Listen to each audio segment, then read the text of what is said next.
Hello বন্ধুরা, আমি চলে এসেছি তোমাদের ইংলিশ টিচার। আচ্ছা, আমরা প্রায় প্রত্যেকেই আমাদের দৈনন্দিন জীবনে অনেক ইংরেজি কথা বলি না, যার বাংলা হয়তো আমরা জানি না। যেমন যদি বলি রেলওয়ে স্টেশন, এর বাংলা কি? যদি বলি প্ল্যাটফর্ম, এর বাংলা কি? যদি বলি ফুটবল, তার বাংলা কি? আমরা প্রায় প্রত্যেকেই হয়তো বলতে পারবো না। আমরা কেউ বলি ফুটবল না বলে পদগুলো কেউ বলি না। ঠিক সেরকমই যদি বলি আমরা চিকিৎসক তার ঘরে আছেন বা ছিলেন, তা চিকিৎসককে আমরা কি কোনোদিন চিকিৎসক বলি? না, বলি না। কি বলি? ডক্টর বলি। আমরা আমাদের অজান্তেই এমন অনেক ইংরেজি ওয়ার্ড আছে যেগুলো আমরা দৈনন্দিন জীবনে ব্যবহার করি। তাই ইংরেজি এমন একটা শব্দ বা ভাষা যেটা ওতপ্রোতভাবে আমাদের জীবনের সঙ্গে জড়িত। যে ভাষাটিকে না শিখলে জীবনে উন্নতি করা যায় না। আর সেজন্য তো আমরা ছোট থেকেই ইংরেজি শেখার চেষ্টা করি। কেউ নামি দামি ইংলিশ মিডিয়ামে পড়ে, কেউ বড় বড় প্রাইভেট টিউটর রেখে বাড়িতে রেখে পড়া। তা আমি বলি কি, এসব না করে যদি আমরা রীতিমতো এই বাংলা থেকে ইংরেজি ট্রান্সলেশনটা করতে থাকি, তাহলে খুব কম খরচায় এবং অল্প কিছুদিনের মধ্যেই আমরা ইংরেজি বলতে পারবো এবং লিখতেও পারবো। তাই কথা না বাড়িয়ে চলো আরম্ভ করি। তার আগে বলে নিই, যারা সত্যিকারের ইংরেজি শিখতে চাইছে বা বলতে চাইছো, তো তারা যদি এখনো পর্যন্ত আমার এই চ্যানেলটা সাবস্ক্রাইব করোনি, তাহলে তারা অবশ্যই আমার চ্যানেলটা সাবস্ক্রাইব করবে, লাইক করবে এবং শেয়ার করো। আর তোমাদের যদি কোনো মতামত থাকে তাহলে তোমরা তোমাদের মতামতটা অবশ্যই আমাকে লিখে জানাবে।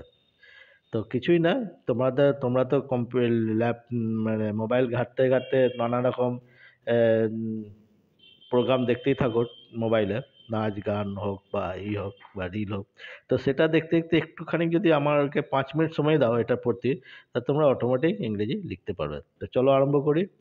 দেখো, এখানে বলা আছে, যেমনটি বলছিলাম যে চিকিৎসক তার ঘরে ছিলেন। এখানে বলা নাই যে ডক্টর তার ঘরে ছিলেন। তো সেন্টেন্স তৈরি করতে গেলে কি কি করতে হয়? প্রথমে দিতে হবে সাবজেক্ট, তারপরে দিতে হয় ভার্ব, তারপর দিতে হয় অবজেক্ট। আগেই বলেছি আমি। তো সাবজেক্ট কাকে বলে? তো যার সম্বন্ধে বলা হয় তারকেই বলে সাবজেক্ট। এখানে এই সেন্টেন্সে কার সম্বন্ধে বলেছে? চিকিৎসকের সম্বন্ধে। তা চিকিৎসকটাই হচ্ছে সাবজেক্ট। কি দেবো চিকিৎসক ইংরেজি? ডক্টর। দ্য ডক্টর দিলাম এখানে। এবার সাবজেক্টের পর কি দেবো? ভার্ব। এখানে কি বলেছে? ছিলেন বলেছে। তাহলে ছিলেন ইংরেজি কি? ওয়াজ। দ্য ডক্টর ওয়াজ দিলাম। ছিলেন কোথায় ছিলেন?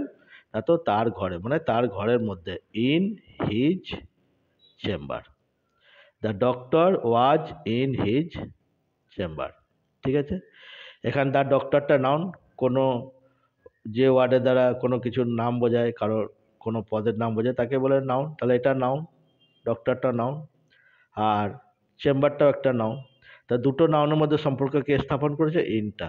ডাক্তার আর ঘর। ডাক্তার কোথায়? না তো ঘরের মধ্যে। তো ইনটা হলো প্রিপোজিশন।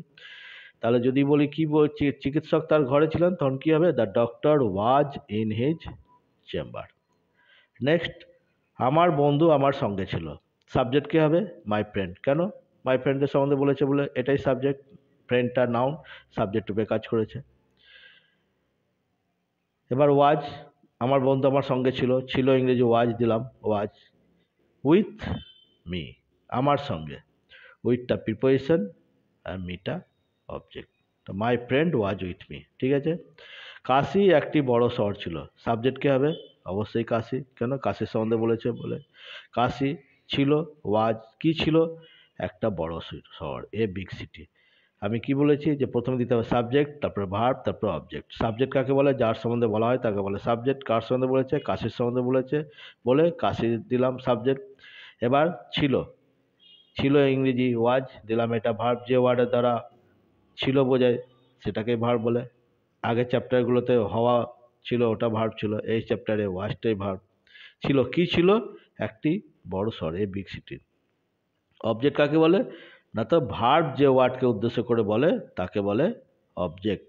এখানে বলেছে কাশি ছিল। কাশি কি ছিল? একটা বড় শহর। তাহলে এ বিগ সিটি, একটি বড় শহর সম্বন্ধে বলেছে। তাহলে এই ওয়ার্ডটা এই ওয়ার্ডের সম্বন্ধে বলেছে, তাহলে এটাই অবজেক্ট। সিমিলারলি দেখো, পথটি পরিষ্কার ছিল। তা দ্য রোড ওয়াজ ব্লক। পরিষ্কার, পরিষ্কার ইংরেজি ক্লিন। এটা অবরুদ্ধ হবে। অবরুদ্ধ ইংরেজি ব্লক। তোমরা দেবে clean. The road was clean. Clean ইংরেজি এই ক্লিন মানে পরিষ্কার, ক্লিন বানান CLEAN, আমি এখানে ব্লক লিখেছি, ভুল আছে, এটা ক্লিন করবে CLEAN, clean. The road was clean. শিক্ষক আমার প্রতি স্নেহশীল ছিলেন। কার সম্বন্ধে বলেছে? শিক্ষক সম্বন্ধে। তাহলে প্রথমে কি হবে? The teacher. The teacher was affectionate to me. স্নেহশীল ছিলেন ইংরেজি এখানে বলা আছে অ্যাফেকশনেট, আমার প্রতি, টু মি। তাহলে এতটা আমি করে দিলাম, তোমরা বুঝতে পেরেছো। এবার যদি আগে করেছো তাহলে মিলিয়ে নেবে আমার এই লেখাটার সঙ্গে, ঠিক আছে? তারপরে আমি আবার দিচ্ছি, পরবর্তী ভিডিও যখন ছাড়বো তোমরা এটা করে রাখবে, এখান থেকে 46 থেকে, সে আমার প্রতি বিশ্বস্ত ছিল, এখান থেকে আরম্ভ করে 5টা করবে। 52টি গাছের উপর ছিল, আর 76টি ফলাফলের জন্য উদ্গ্রীব ছিল, ঠিক আছে? এই দুটো করবে। তো আশা করি তোমাদের আমার এই চ্যানেলটি ভালো লাগছে। তো যদি ভালো লাগছে তাহলে অবশ্যই তোমরা সাবস্ক্রাইব করবে, লাইক করবে, শেয়ার করবে এবং কমেন্ট করবে, ঠিক আছে? বেশ, রাখছি তাহলে, ধন্যবাদ।